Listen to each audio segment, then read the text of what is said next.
చంద్రబాబు నాయుడు వచ్చేది లేదు, అది రద్దు చేసేది లేదు, రెండో సంతకం లేదు, ఒకటో సంతకం లేదు. దాని గురించి ఎక్కువగా మాట్లాడదలుచుకోలేదు. ఇదిగా గడిచిన నెల అంతకుముందు మరి ఈ నెల కూడా మన సెక్రటేరియట్కి వెళ్ళి గ్రామ సచివాలయానికి వెళ్ళి ఒక వృద్ధుడు ఈ వడదెబ్బతో అక్కడక్కడే కుప్పకూలిపోయి మరణించాడు. ఈ పాపాలన్నీ కూడా చంద్రబాబు నాయుడు వల్లే జరుగుతున్నాయి. ఈ పెన్షన్లు వాలంటీర్లు ఇవ్వకూడదని చెప్పి ఒక ఎలక్షన్ కమిషన్కు పిటిషన్ వేయించి దాని మీద ఎలక్షన్ కమిషన్ ఒప్పించి చేయించింది చంద్రబాబు నాయుడు. ఆయన సన్నిహితుడే ఈ పిటిషన్ వేశాడు. ఒక మాజీ ఐఏఎస్ అధికారి, మా అందరితో పాటు చదువుకున్న నిమ్మగడ్డ రమేష్ అతను వేశాడు.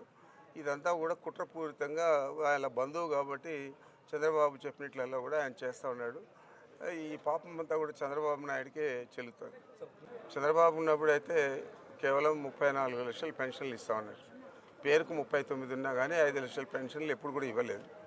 34 లక్షల పెన్షన్లు ఇచ్చేది ఒక అయితే మన నాయకుడు మన జగన్మోహన్ రెడ్డి గారు ముఖ్యమంత్రి అయిన తర్వాత దాన్ని 66 లక్షలకు పెంచాడు.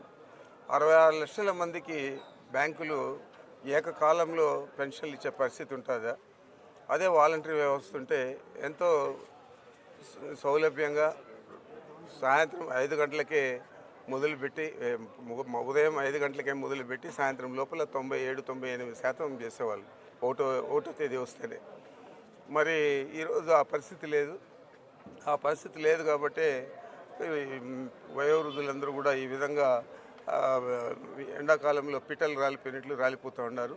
ఈ పాపం అంతా కూడా చంద్రబాబు నాయుడుదే. తప్పనిసరిగా ఈ ప్రాయశ్చిత్తాన్ని అతను అనుభవించక తప్పదు.